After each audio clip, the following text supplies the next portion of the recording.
Cumprimento a todos com uma boa tarde, que Deus ricamente possa abençoar cada vida. Espero e desejo que todos estejam bem. Neste vídeo partilha, nós vamos ter a Mariana e a Raquel, que nos vão dirigir num cântico de louvor ao nosso Deus.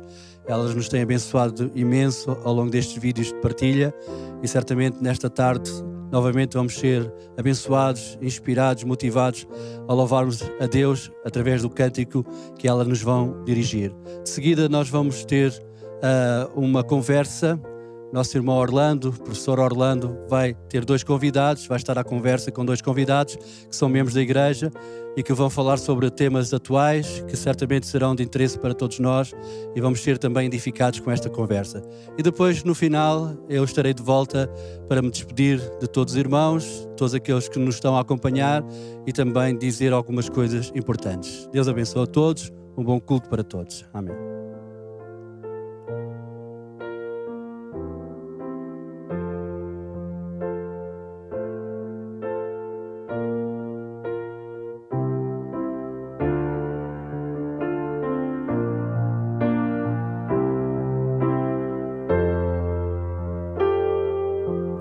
Desde amanhã até o sol se pôr, vens inspirar sons de louvor, sons para tocar teu coração, para exaltar teu nome, teu nome.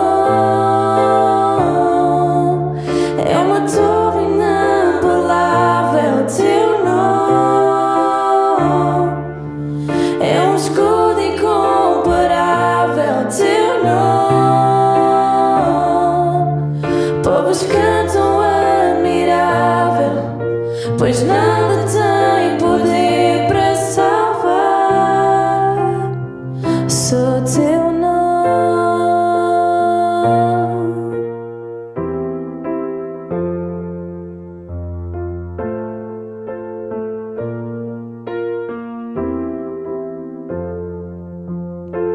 Jesus, no teu nome orar, vai encher este lugar, vem dar-nos força, meu Senhor,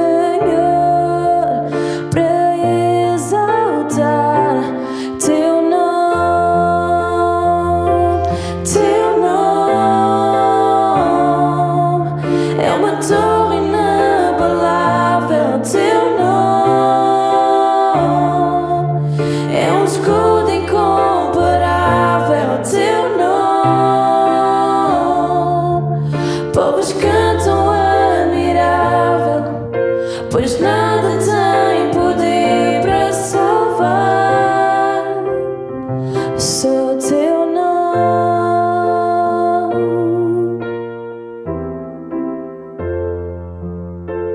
Jesus, no teu nome orar, vai encher este lugar, vem dar-nos força, meu Senhor, para exaltar teu nome, teu nome é uma torre inabalável, teu nome é um escudo incomparável, teu nome. Povos cantam admirável, pois nada tem poder para salvar, teu nome é uma torre inabalável, teu nome é um escudo incomparável, teu nome. Povos cantam admirável, pois nada tem poder para salvar.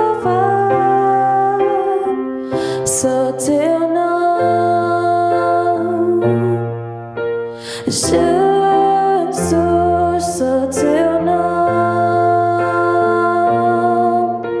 Jesus, teu nome.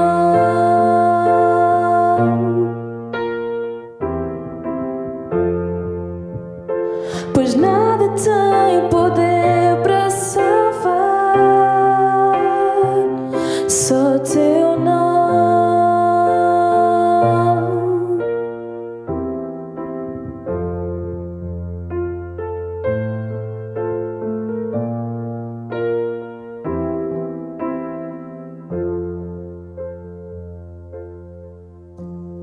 Olá, bem-vindos a esta conversa. No final do século XIX tivemos a gripe russa. No início do século XX enfrentamos o SARS-CoV-2, o vírus que provoca a Covid-19. Pelo caminho o mundo debateu-se, entre outras, com a gripe espanhola, a gripe asiática, a gripe de Hong Kong, a gripe aviária, a gripe suína, epidemias e pandemias social e economicamente devastadoras. Parece que uma parte importante da história da humanidade, e particularmente da história moderna da Europa e do mundo, é uma espécie de jogo mortal do gato e do rato com os vírus. Para falarmos sobre vírus e outras coisas conexas, convidamos hoje Nuno Moreno, doutorado em Biologia Celular e coordenador da Unidade Técnica do Instituto Gulbenkian de Ciência, e Ricardo Dias, doutorado em Microbiologia, especialista em doenças infecciosas e coordenador do Centro de Testes de Ciências da Universidade de Lisboa. Meus senhores, muito bem-vindos a esta conversa. É o microbiólogo holandês Martinus Bengerik que, em 1898, introduz o termo no vocabulário científico. Mas a etimologia latina não lhe é favorável. Entre outras coisas, a etimologia chama ao vírus veneno. E o seu campo semântico também não é agradável. Normalmente designa, por analogia, qualquer coisa que se reproduz de forma parasitária, sejam ideias ou, por exemplo, um programa malévolo num computador. De qualquer modo, é sempre qualquer coisa suscetível de provocar perturbação no funcionamento de qualquer sistema. Um mal moral ou um mal técnico de conotações patológicas ou contagiosas. Eu perguntaria em primeiro lugar ao Ricardo, afinal, o que é um vírus? E porquê é que é tão perigoso para a saúde?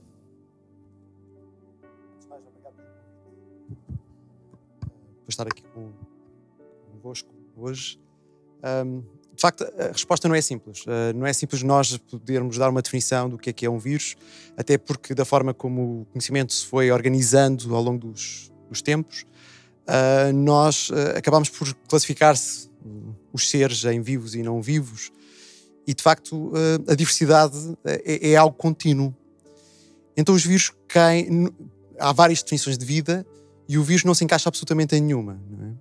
Mas antes de mais eu também gostava de fazer aqui um pequeno disclaimer, não é? Que de facto os vírus não são somente maus, vá lá, como nós ouvimos falar, que causam doenças, mesmo os micro-organismos de uma forma geral, mesmo bactérias, não é? Se de facto não houvesse os micro-organismos, provavelmente nós não conheceríamos a vida como ela é hoje. Eles têm um papel, por exemplo, no caso dos vírus, têm um papel muito importante na nossa diversidade, na troca de informação genética. Não haveria muitos dos medicamentos também que existem hoje. E, portanto, há um aspecto bastante positivo e também evolutivo da raça humana, como de todos os animais, que deve muito ao papel destes organismos, dos vírus. Porquê é que nós dizemos que os vírus não são seres vivos ou de facto não é fácil nós enquadrarmos? Porque na maioria das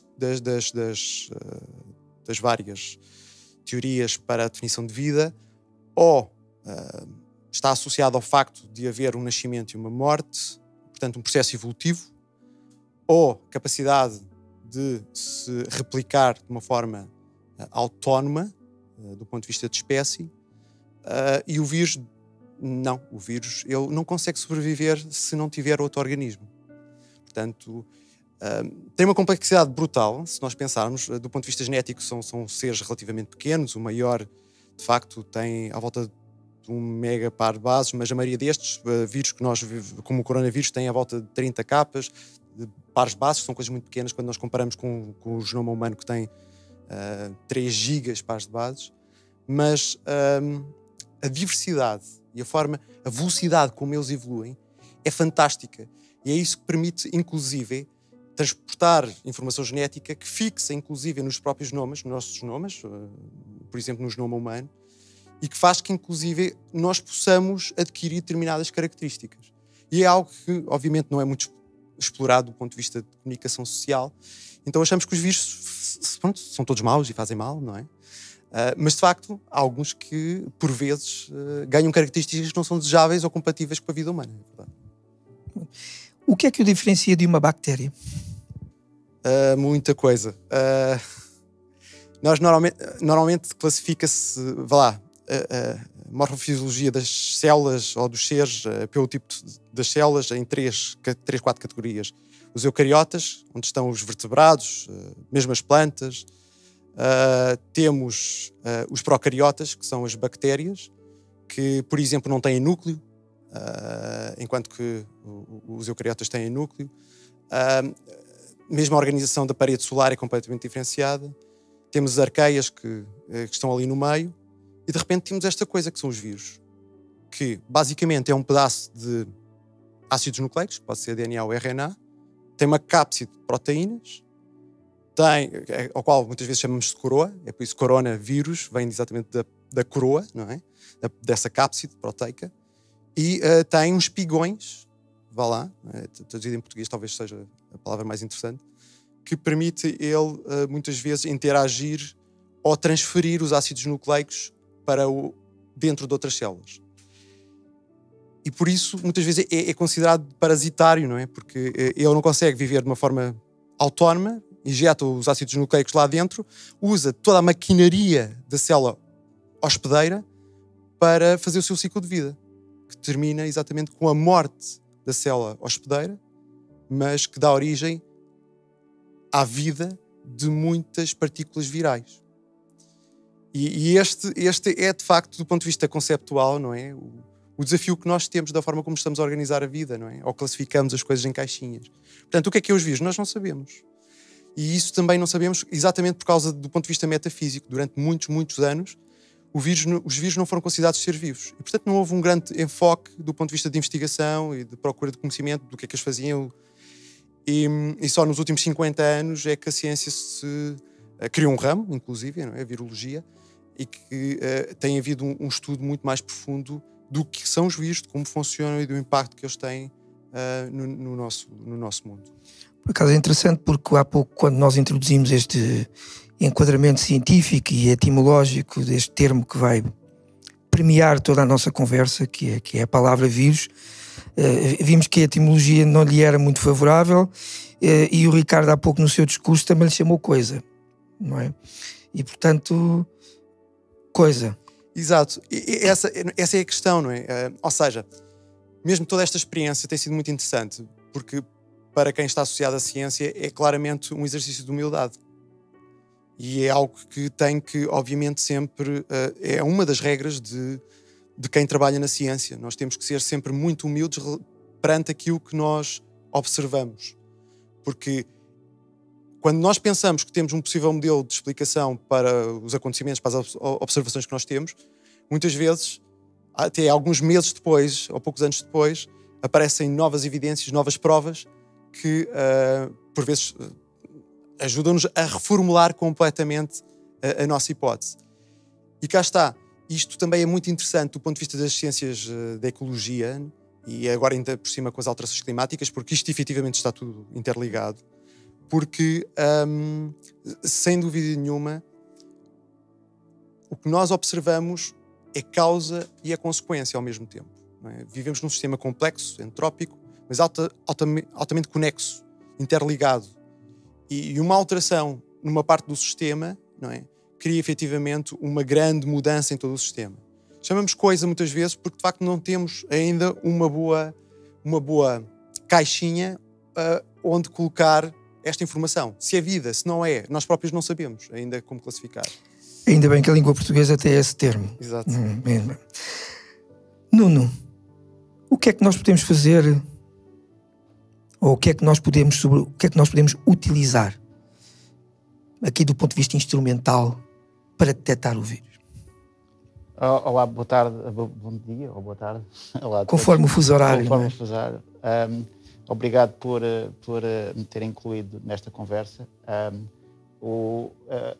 Eu não sou a minha formação base não é microbiologia, é de engenharia física, apesar de depois ter seguido uma vertente mais biológica, portanto, eu estou aqui mais para complementar, digamos assim, e mais nessa parte mais instrumental.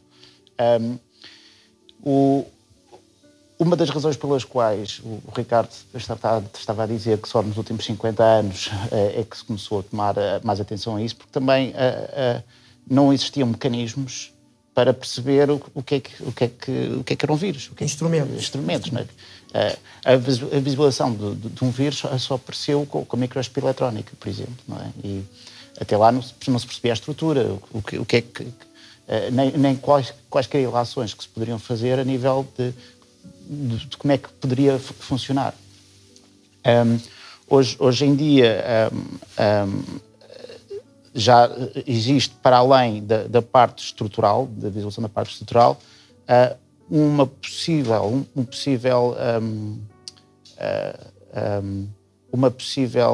determinação da parte funcional também através de sequenciação, em que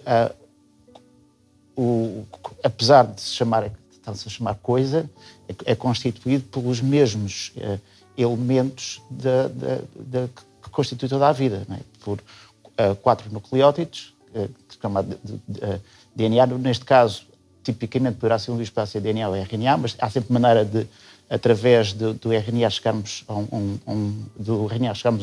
um DNA complementar e perceber, de alguma maneira, a sua possível função e interação com por exemplo, quais é que são as proteínas que estão, aos quais esse vírus utiliza para enganar o hospedeiro, não é? Porque para ele entrar o hospedeiro tem que dizer, este fulano até é um gajo porreiro.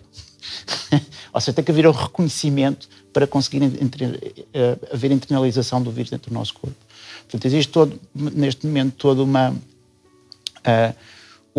panóplia de instrumentação que é basicamente a nível de microscopia e a nível de sequenciação para conseguir de alguma maneira identificar isto. Para além disso, existe outra forma, que depois na parte mais dos testes serológicos, tem a ver com os anticorpos que podem ser utilizados para reconhecer este vírus, que tem a ver com esta tal proteína que ele engana. Isso é interessante, porque aquilo que me parece que estás a dizer é que em determinado momento da história da ciência, neste caso sobre os vírus, há a percepção científica, há a construção do conceito, há a aplicação do método científico a uma realidade empírica, mas a ciência não avançará, ou tende a não avançar, ou tende a ficar bloqueada se não houver instrumentação que permita com que as coisas efetivamente possam ser, neste caso, observadas, e aí dar o tal salto qualitativo para que a ciência possa passar de uma ciência fundamental para uma ciência aplicada. Eu não poderia, talvez, não sei se faz sentido ter aí uma fronteira entre o aplicado ou não. Na parte da instrumentação vai servir a qualquer ramo e de qualquer maneira.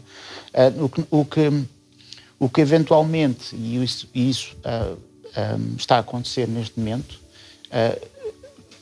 é que a ferramenta eventualmente deixa de ser uma ferramenta com princípios físicos e passa a ser uma ferramenta com princípios biológicos. Ou seja, o próprio vírus é uma ferramenta extremamente utilizada. Aliás, um vírus, ao princípio de uma infecção viral, já salvou não sei quantos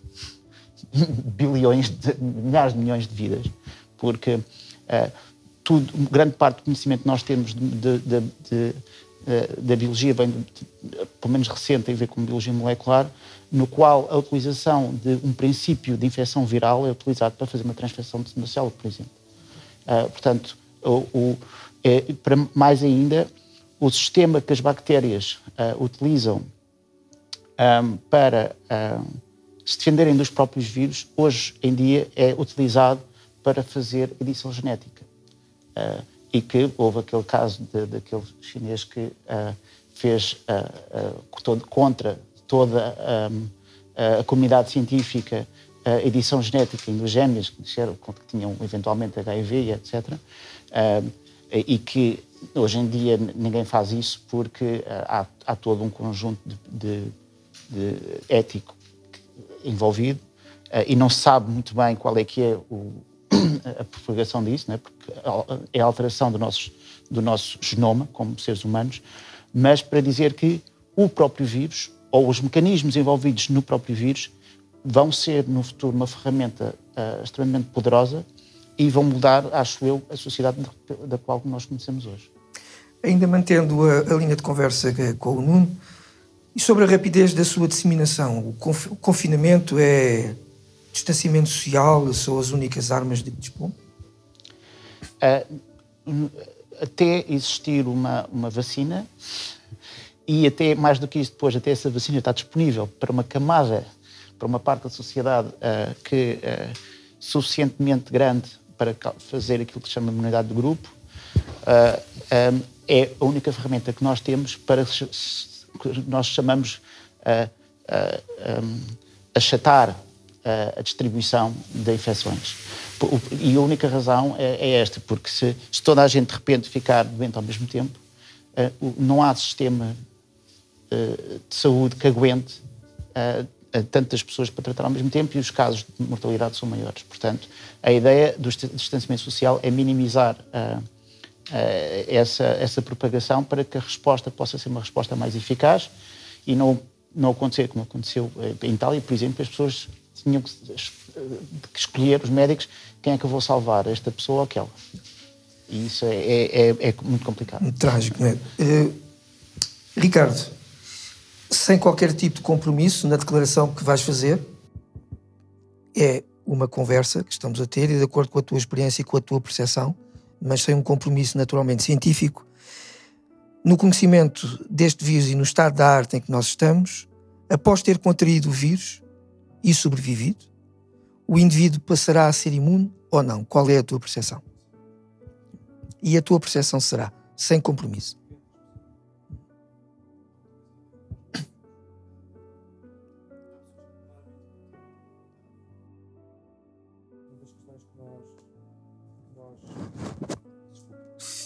Uma das questões que nós temos estado a estudar, inclusive, é... O ano passado, por exemplo, nós tivemos uma atividade bastante elevada chamada síndrome gripal. E provavelmente houve muitos casos, está comprovado que houve bastantes casos de infecção com vírus desta família, do coronavírus.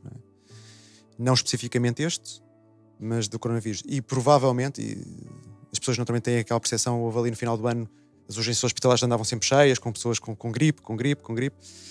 E aparentemente, inclusive, isso poderá explicar de alguma forma a performance que Portugal está a ter neste momento a nível de taxa de infecção e taxa de letalidade, mortalidade, em comparação com a Espanha, que é mesmo aqui ao lado, não é?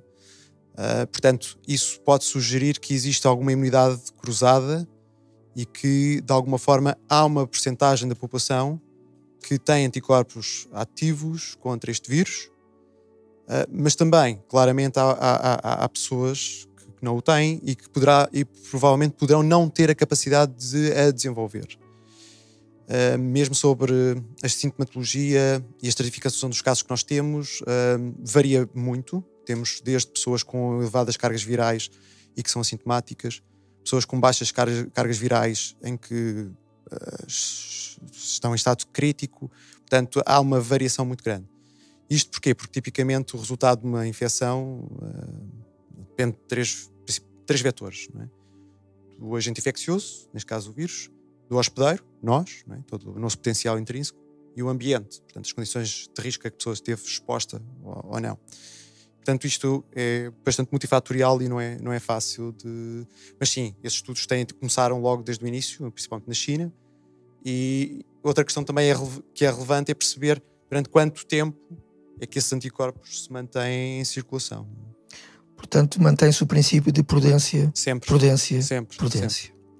Muito bem. Avançando um pouco nos nossos tópicos de conversa, passamos agora para um tópico que tem a ver com a vossa experiência profissional. E eu perguntaria ao Nuno o que é que faz a unidade técnica do Instituto Gulbenkian de Ciência? Isso é uma boa pergunta, nem eu sei muito bem. Porque quando se tem um nome como tem a parte em que quem faço a gestão, que é um nome tão transversal, é tipicamente utilizado para toda a obra.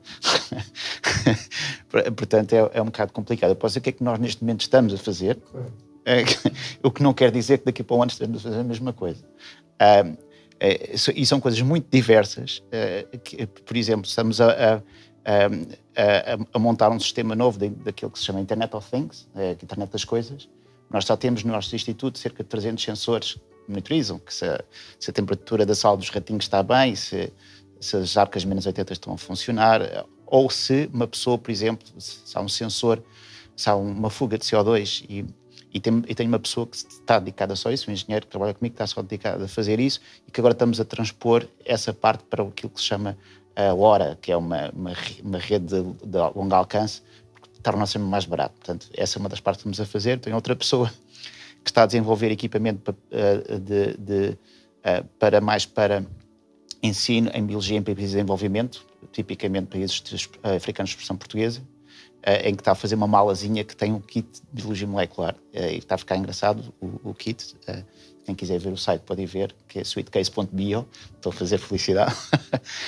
Depois há uma parte da equipa que trabalha na parte da gestão laboratorial, que é como é que se organiza o instituto, as bancadas, etc., que é uma outra equipa. Depois tem a parte das compras. E depois eu também tenho uma atividade em que às vezes tenho que me envolver nestas coisas diretamente. Para além disso, tenho ainda um side project, como é que se diz em português? Projeto. Tenho um projeto à parte que é uma empresa que faz toda a parte de gestão de recursos científicos, em que a nossa ideia é fazer, e tem estado a funcionar de alguma maneira, que é, nós temos clientes internacionais que pagam serviço em Portugal, como nunca há dinheiro e não há dinheiro para este tipo de coisas, nós oferecemos à borla as instituições portuguesas. Então temos virtualmente todas as instituições portuguesas em biomedicina usam o nosso sistema para a gestão do seu próprio equipamento. Esta é a minha zona de atividade. Muito bem. Na conversa prévia que nós tivemos, naturalmente, a esta entrevista, o Nuno falou-me, agora do ponto de vista pessoal e da tua experiência ao longo sobretudo deste período crítico da pandemia, de um envolvimento num projeto de construção de um ventilador. Queres elaborar esta experiência? Isso foi uma experiência interessante. E quando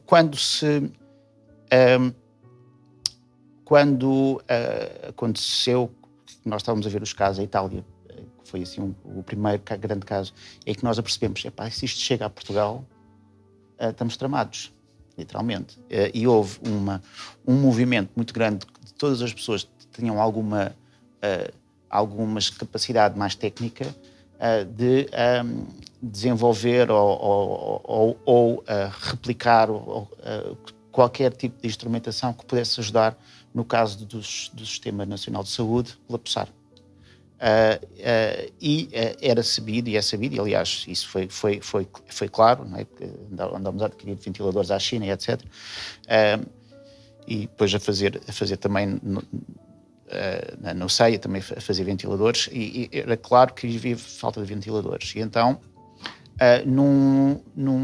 tínhamos que mexer muito rápido, né? Muito rápido, e a informação é tão grande na altura, estamos a falar de um canal em Slack, para as pessoas que conhecem, de milhares de pessoas, em Portugal, só em Portugal, milhares de pessoas a mandar sempre opiniões, as pessoas gostam muito de mandar opiniões, e vamos fazer assim, fazer assado.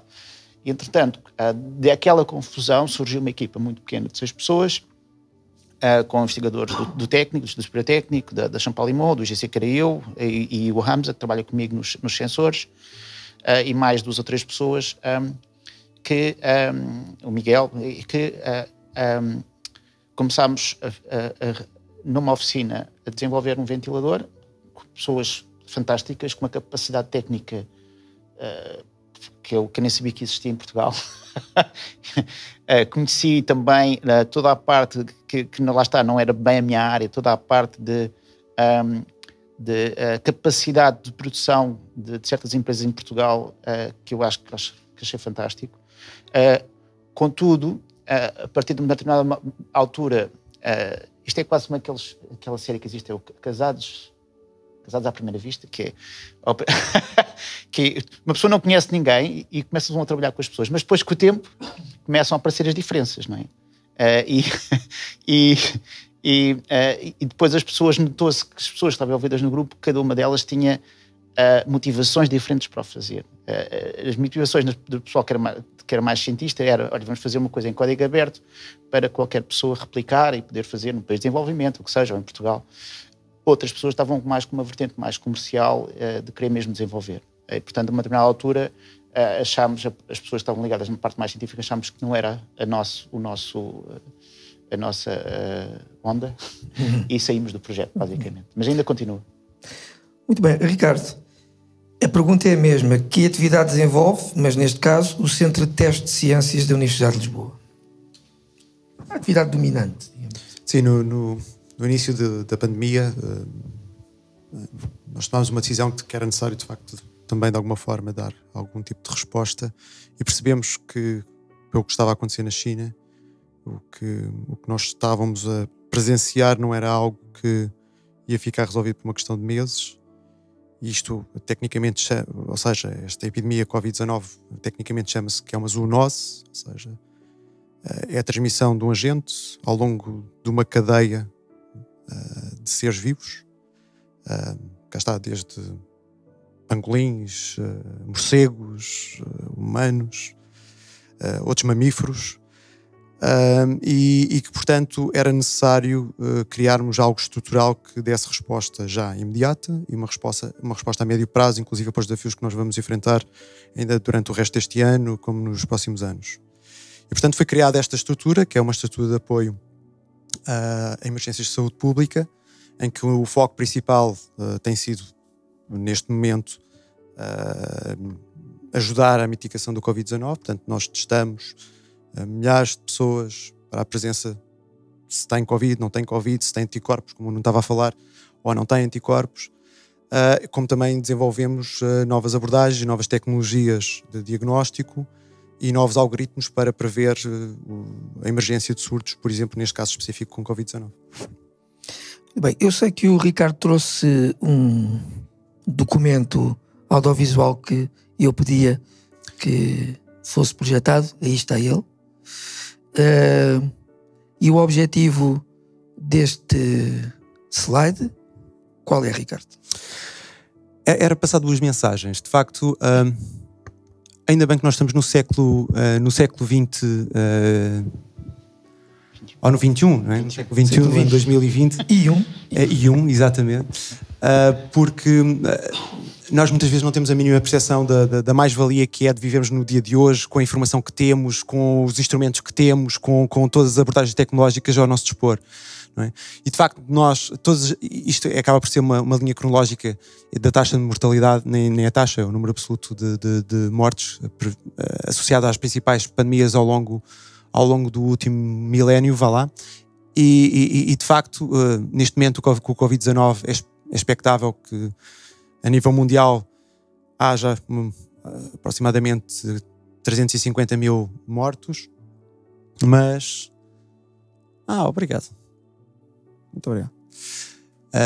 Que é representada aqui por esta pequena esfera, não é? Sim, por comparação com a peste bubónica, não é? Exatamente, não é? De no 200 milhões. XIV. Exatamente. E é preciso perceber outra questão, não é? Neste momento, se fosse a percentagem da população que existia, claramente que neste caso estaríamos a falar aproximadamente entre 50% a 80% da população mundial. Eu ia fazer agora uma pergunta um bocadinho difícil.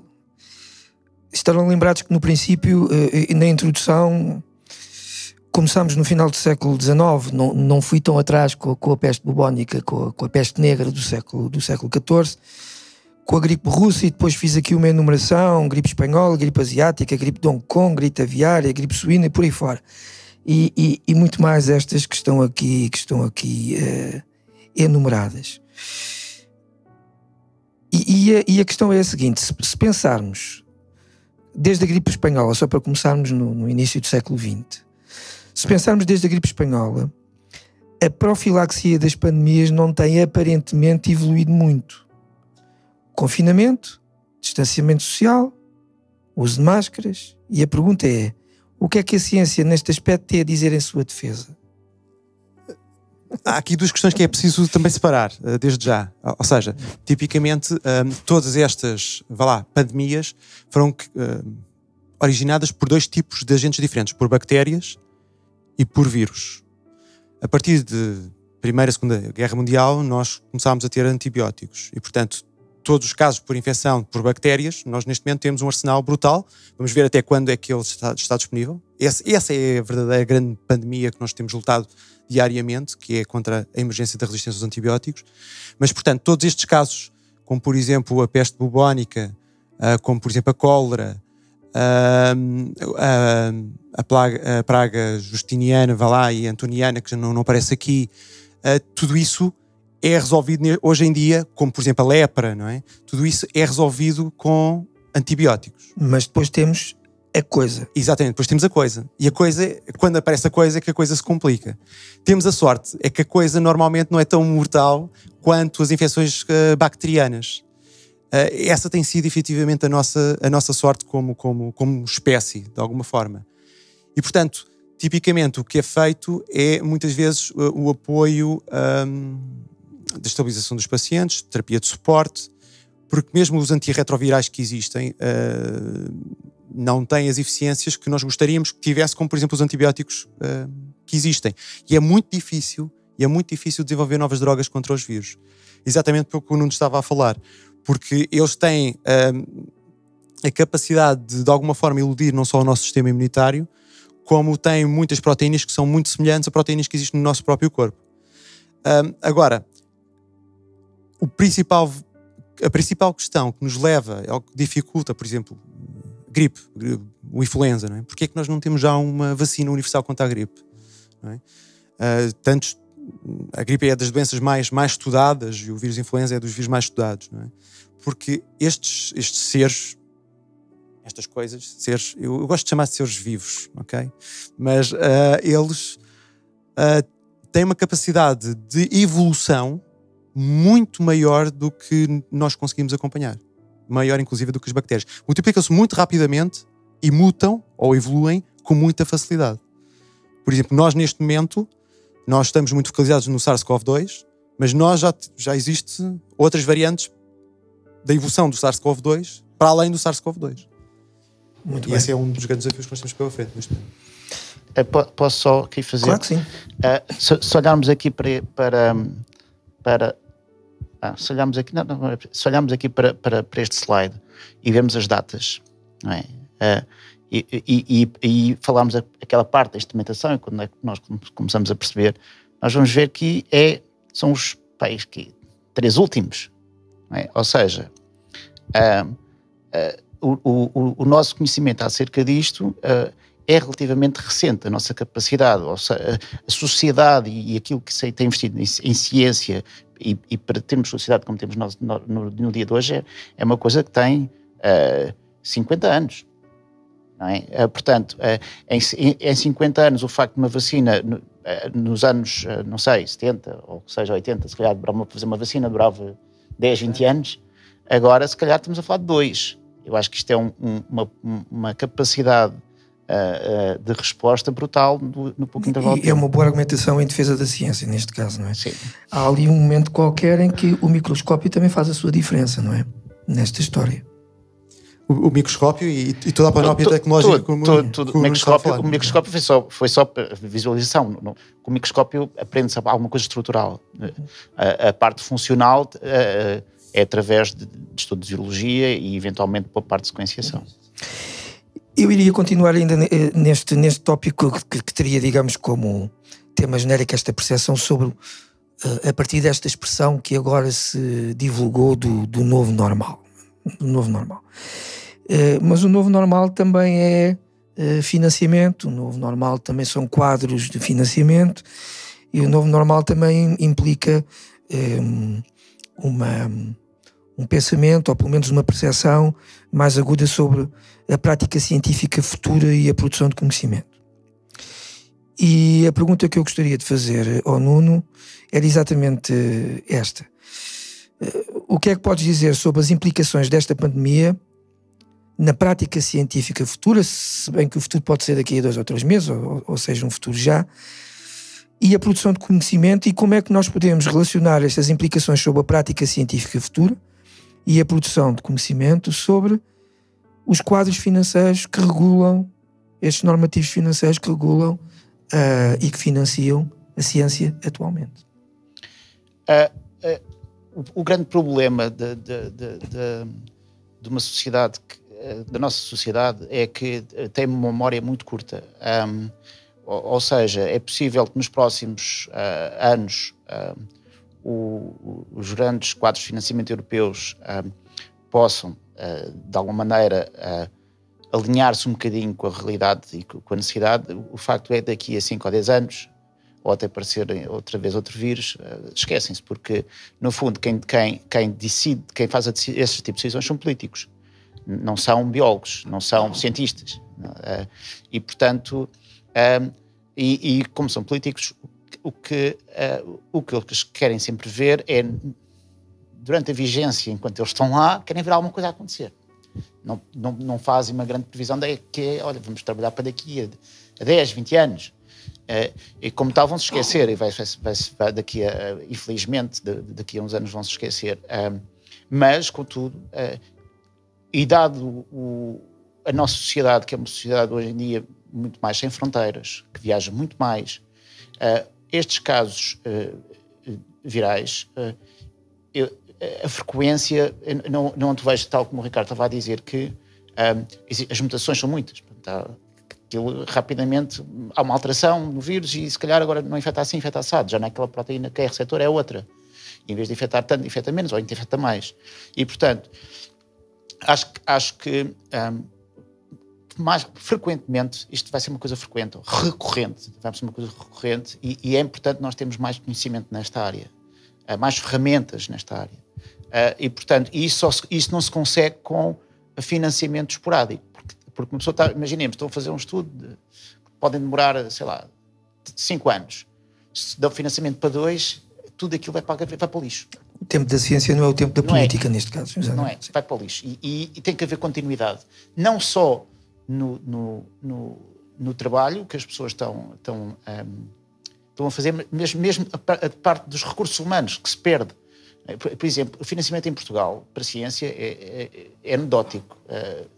E porque é que é anedótico? Não é por causa da quantidade do valor que é atribuído, que é pouco, mas por causa da sua regularidade. Não pode ser... Porquê? Porque o financiamento em Portugal é ainda mais politizado, que é joga-se com o financiamento consoante as eleições, então no intervalo as pessoas não investigam, e o bolseiro ou o investigador que estava a fazer aquele trabalho agora fica um ano sem receber. Isto é completamente inconcebível, mas é o que acontece. Por aquilo que eu percebi no fundo da tua resposta, e corrijo-me se a interpretação estiver incorreta, aquilo que neste momento estás a defender em termos de quadros de financiamento é um financiamento muito mais direcionado para a investigação fundamental do que propriamente para a ciência aplicada. Sem a geração do conhecimento fundamental, não há aplicação.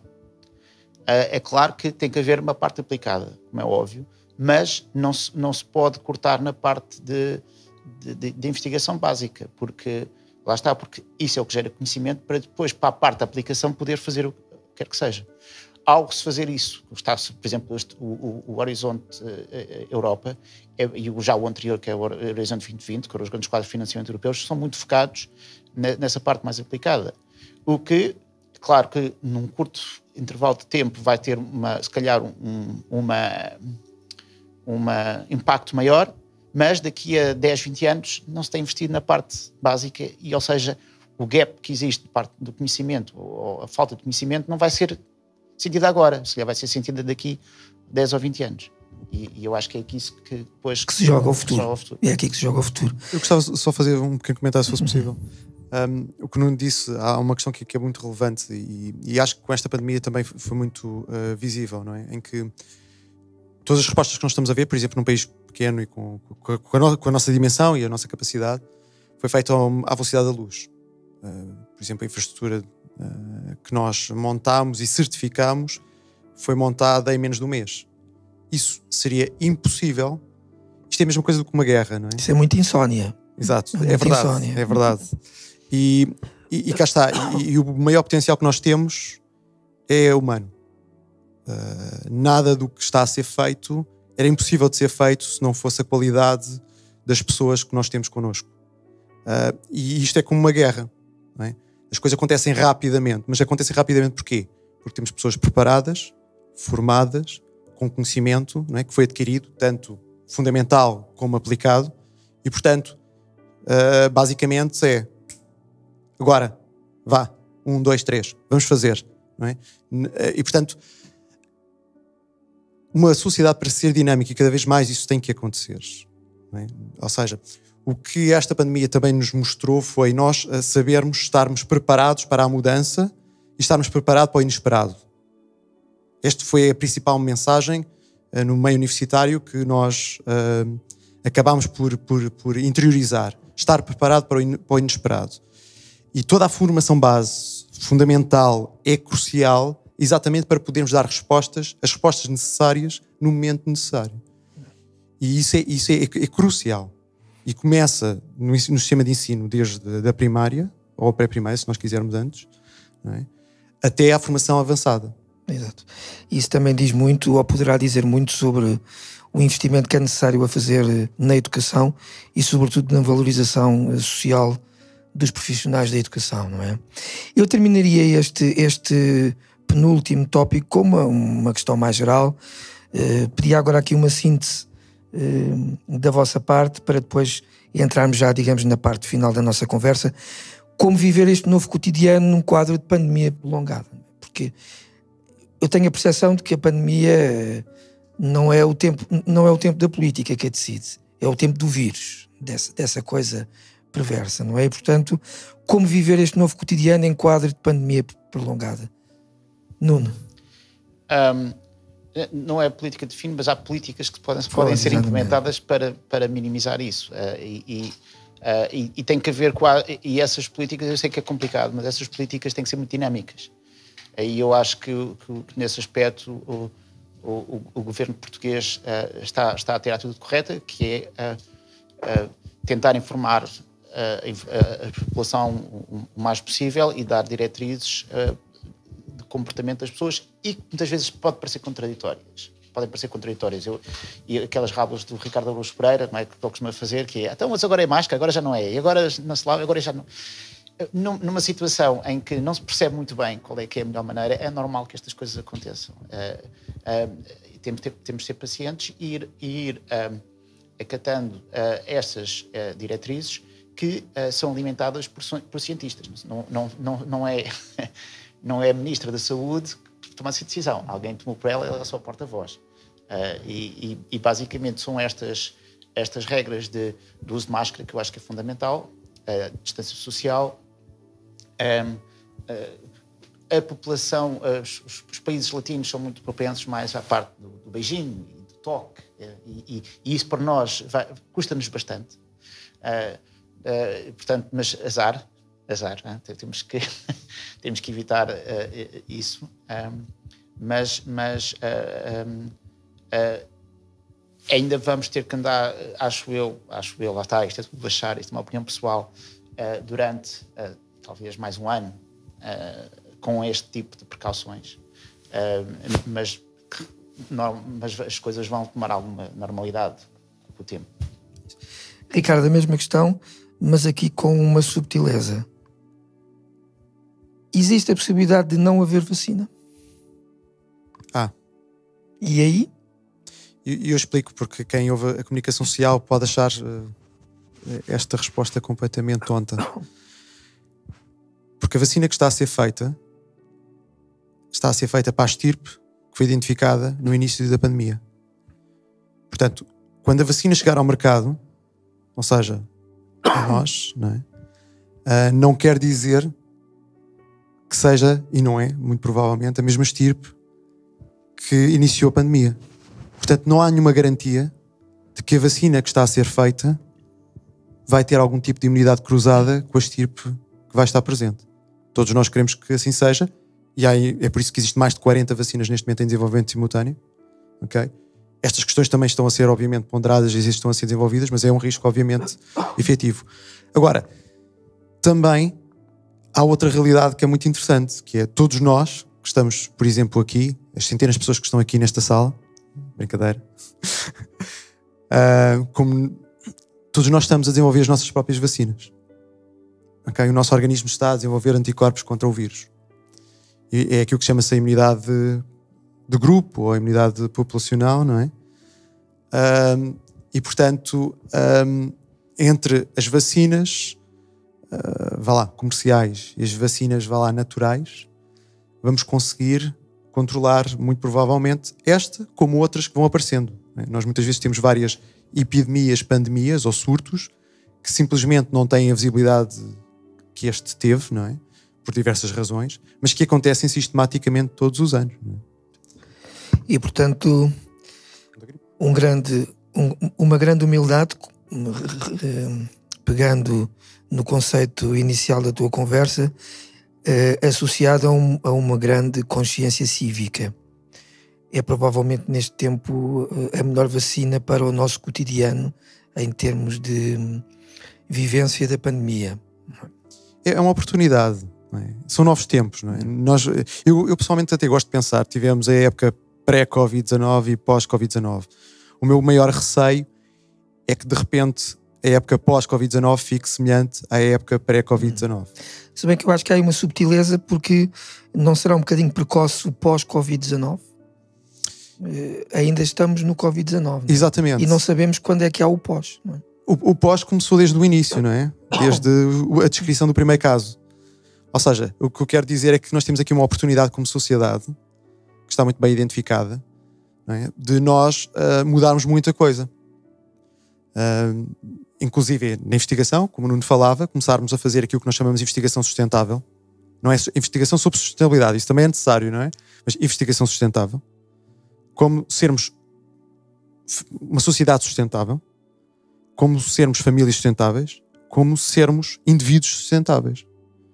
E esta época, este vírus, permitiu exatamente essa reflexão, não é? Nós contra nós falamos, não é? Esta é a época crítica para nós. Há dias que tenho colaboradores assim às 5 da manhã. Tenho mães com filhos pequenos que saem de casa para ir trabalhar às 8 da manhã e chegam a casa à meia-noite ou 2, 3 da manhã. Não é fácil, mas pronto, é a nossa função e temos o que fazer. Mas tem levado nós a discutir exatamente esta questão, não é? De que, ok, como sociedade é real, e nós também, dentro dos nossos métodos de trabalho, dentro também do grau de emergência que nós temos que arranjar uma forma sustentável de trabalhar. E é isso que é importante. Acho que é uma das discussões que talvez seja interessante aprofundar neste pós-Covid-19, não é? Como é que nós conseguimos ser sustentáveis? Porque se nós não formos sustentáveis, mesmo do ponto de vista evolutivo, nós corremos um risco ainda maior do que, ou seja, se não for o Covid-19 a dar cabo de nós, vamos ser nós próprios a dar cabo de nós, ou vai ser o Covid-20, ou o 21, ou o 22. Okay? Muito Portanto, interessante. quanto mais nós estruturados estivermos, mais resilientes vamos ser. Neste ponto, em direção ao final da nossa conversa, estou bastante contente porque temos cerca de 50 minutos de conversa, a previsão era por 1 hora, somos bons gestores de conversa e, portanto, vamos entrar na fase final. Não poderíamos deixar de falar de um aspecto que eu acho que é fundamental para rematar, que é a relação entre religião e doença. E tivemos a felicidade de encontrar uma entrevista com a Ana Travassos Valdés. Então, a Ana Travassos Valdés é doutorada em História, é a coordenadora de um recente projeto mundial muito interessante denominado Pandemics and Apocalyptics. E esta investigadora em História, a Ana Travassos Valdés, disse o seguinte numa recente entrevista ao Diário de Notícias acerca da relação entre religião e doença. E disse então: estamos ansiosos pela palavra mágica, vacina. Mas as pessoas vão pensar em religião. Precisam de conforto. E agora digo eu, vacina e fé, ciência e religião. Enquanto cientistas, mas também enquanto homens de fé, porque ambos são também membros desta Assembleia de Deus, como é que vivem dentro de vós a relação entre a fé e a razão? Ou seja, um homem de ciência pode ser também um homem de fé? Ou são condições que se excluem mutuamente à partida? Nuno. Eu diria que o cientista é uma pessoa de fé. Tem que ser uma pessoa de fé, acho eu. Não? Agora, onde é que está a nossa fé? Isso é outra questão. Aqui a parte de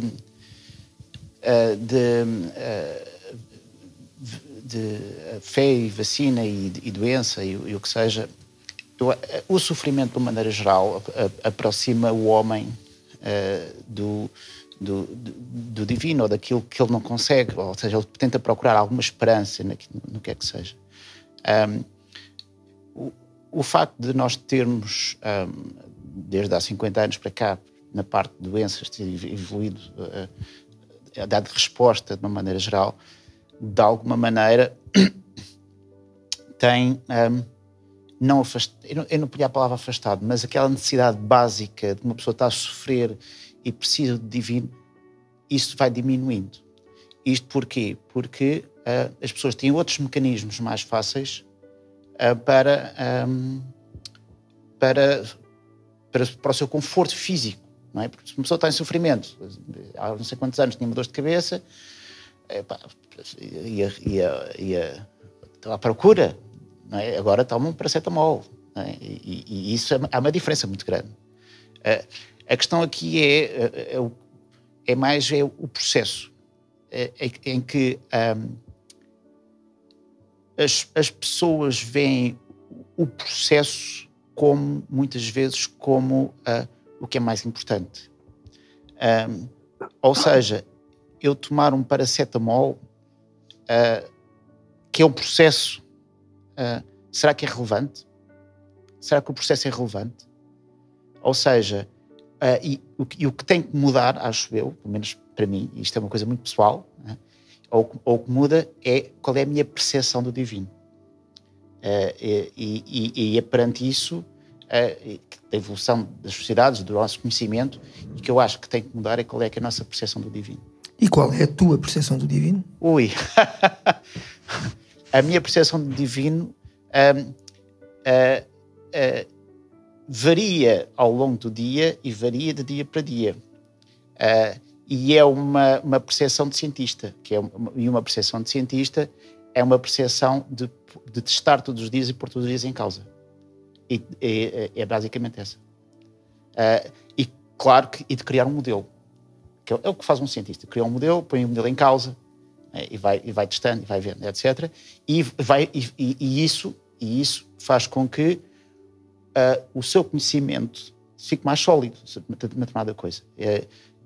E se calhar a minha maneira de fazer, de estar, é precisamente essa, que é se calhar tenho uma percepção muito diferente do que é Deus, das pessoas com as quais me congrego aqui, mas também tenho a humildade de perceber e de saber que as pessoas são todas muito diferentes, e todas as pessoas, de uma maneira geral, de uma maneira ou outra, têm uma percepção de Deus diferente.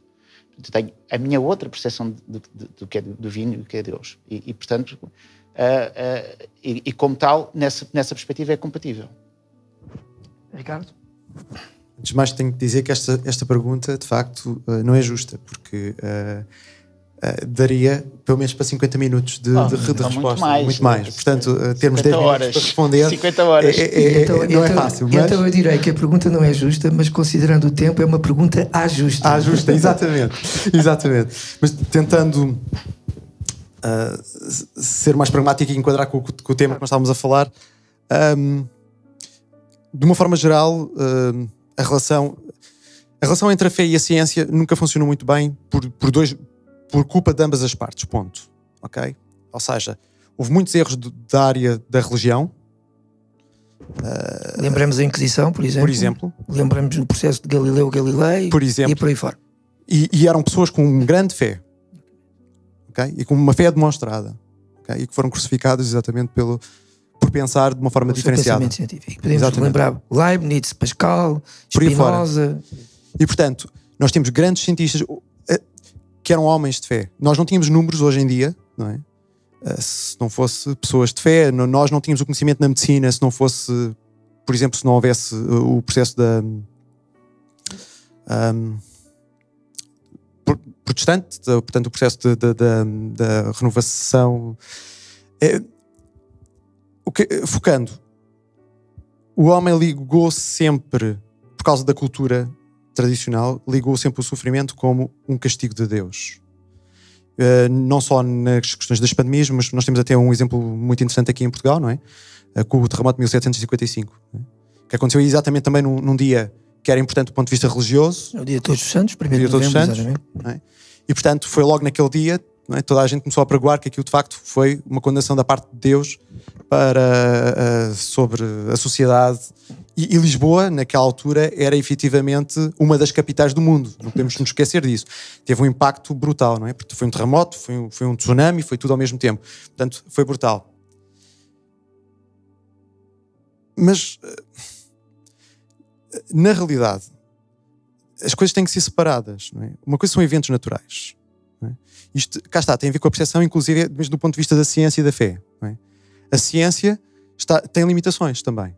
Está limitada, obviamente, àquilo que pode medir. Nós falámos há pouco isso, não é? Que os grandes saltos do conhecimento que a ciência dá acontece muitas vezes quando há barreiras tecnológicas que são vencidas, como, por exemplo, um microscópio, ou um microscópio eletrónico, ou a sequenciação de ácidos nucleicos, etc. Tudo isso tem criado avanços brutais na ciência, dá saltos, não é? Mas há muita coisa que a ciência não consegue medir e não consegue explicar. Está limitada, ponto. Como também, ao contrário, do ponto de vista da fé ou da religião, há muita coisa que a fé e a religião também não pode explicar. Também não consegue explicar. Mas uma das coisas que há em comum entre estes dois vetores é a humildade. A verdade, a procura da resposta. E é por isso que eu acho muito interessante ver que muitos dos grandes cientistas eram pessoas de fé e pessoas da razão, da ciência. Isto para dizer que, obviamente, para mim é claro que o que está a acontecer do Covid-19, não é? Não é um castigo divino. É um evento natural como aconteceu ao longo dos séculos e como irá continuar a acontecer. Eu dou, inclusive, graças a Deus, a forma como a sociedade tem evoluído, a forma como, inclusive, a ciência tem sido usada para nós estarmos cada vez mais preparados para os desafios que nós temos à nossa frente. E, portanto, são duas áreas completamente diferentes. Eu nunca mais me esqueço de um artigo que foi muito polémico, como é óbvio, no início do século XX, em que foi polémico exatamente porque tentou fazer a interseção destas duas áreas. Eu fiz a interseção e, portanto, de uma forma muito resumida, o que é que foi feito? Um conjunto de doentes, num conjunto de hospitais diferentes, alguns em Israel e outros nos Estados Unidos, de pessoas com o mesmo quadro clínico, os mesmos sintomas, uma doença bastante grave, que era necessário, de facto, as pessoas estarem hospitalizadas, internadas, algumas em cuidados intensivos. sem as pessoas saberem e sem os médicos que tratavam diretamente por essas pessoas saberem, essas pessoas foram divididas, do ponto de vista de investigação, em 2 grupos. Um dos grupos, tudo foi feito de uma forma perfeitamente normal. No segundo grupo, houve um conjunto de pessoas de diferentes confissões religiosas, sem conhecer aquelas pessoas, que oravam todos os dias por essas pessoas. E no final de um conjunto de meses, foi feito o estudo comparativo sobre o número de dias que as pessoas tiveram febre, o número de dias que as pessoas estiveram hospitalizadas, etc, etc. E mostrou-se, de facto, inclusive, que do ponto de vista estatístico, do ponto de vista científico, havia uma diferença no número médio.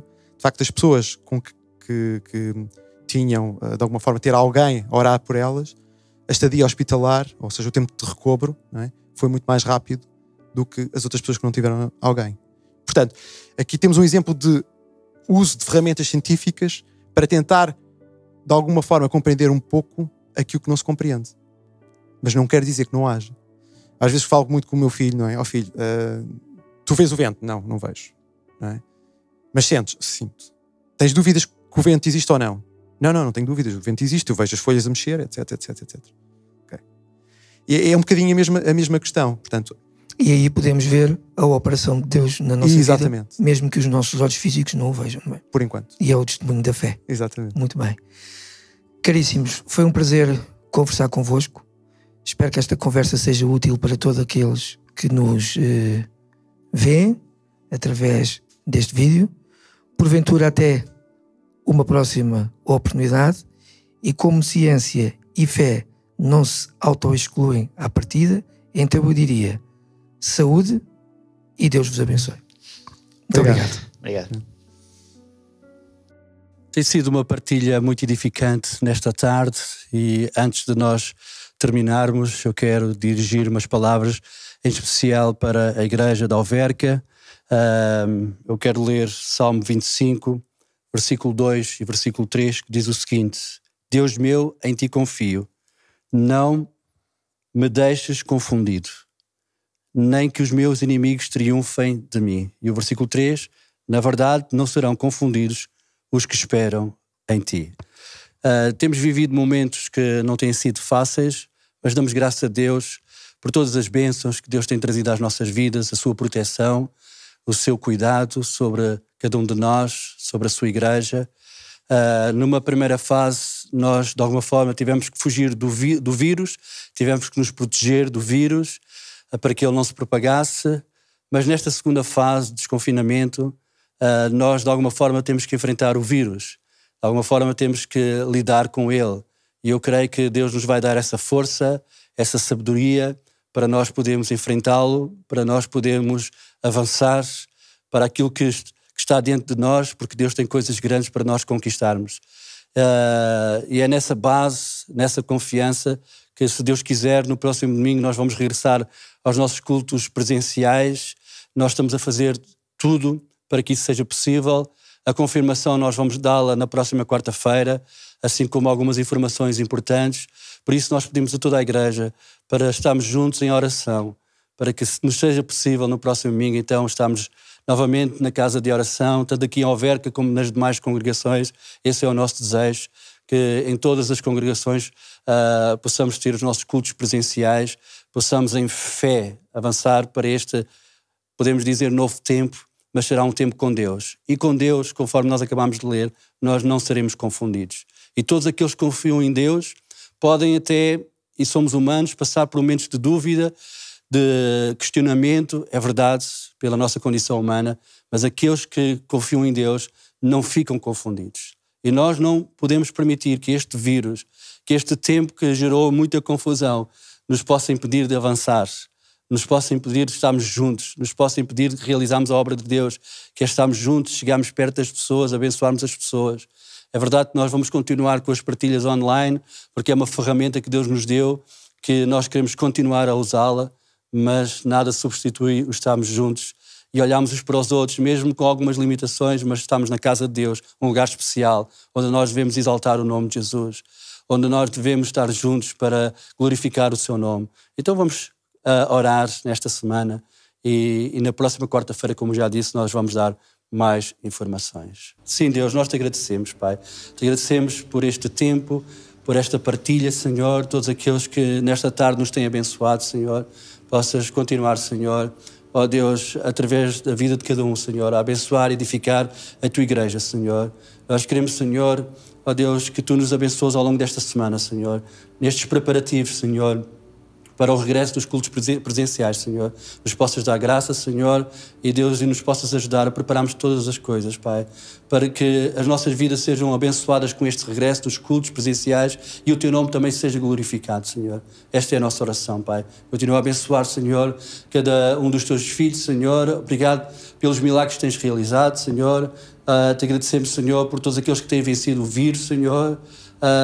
Após terem sido infectados, Senhor, têm vencido, e nós te agradecemos por cada um, Senhor. Te agradecemos, Senhor, por aqueles, Senhor, que estão enlutados, Pai, porque perderam, Senhor, alguns dos seus queridos, Senhor, mas sabemos, Senhor, que os tens, ó Deus, recebido na Tua glória, Senhor, e por isso também estamos felizes, Pai. Ó Deus, continua, Senhor, a abençoar, Senhor, esta nação e os governantes da mesma, Pai, e todo o povo, Senhor, para que neste tempo, Senhor, diferente, Senhor, eles possam reconhecer, Senhor, a Tua graça e a Tua misericórdia, Pai. Esta é a nossa oração, no nome de Jesus. Amém.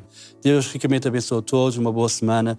Estaremos de volta, certamente, com boas informações na próxima quarta-feira.